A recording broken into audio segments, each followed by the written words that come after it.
Lyft. And I meet a whole lot of people. I love doing Lyft too. People like, why the hell you doing Lyft? You got businesses and do this. That ain't the point. Like, I do it for many reasons. But I just had a young guy taking him to his family house. He 21, new J's on. I'm preaching to him. I told him it was all in divine order. He was supposed to ride with me. But within that ride, I had to change his mindset. You know what I'm saying? Because he was like everybody. He was like, bro, he was like, man, I appreciate you, man. Thank you. Because I didn't look at life that way.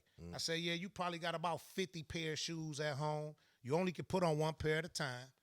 I said, there's people out here who ain't got no feet, bro, who wish they just had feet, not even shoes, but feet. I said, we cry about a new pair of shoes that's coming out, and we ain't even wore all the shoes we got. Yeah. And there's people out here who don't got shoes or need shoes. I say, you ever think about going out here and blessing somebody?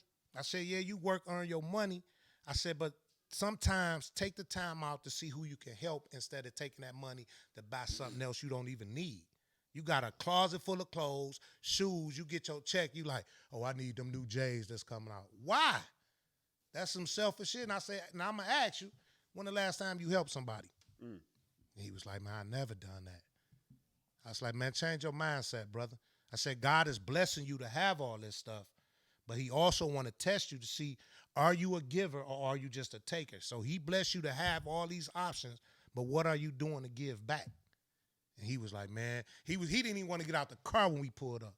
He was like, well, what's your Instagram and all that so I can follow you? I want to keep up with you. And he said, you mentor kids. He said, I love for you to continue to mentor me.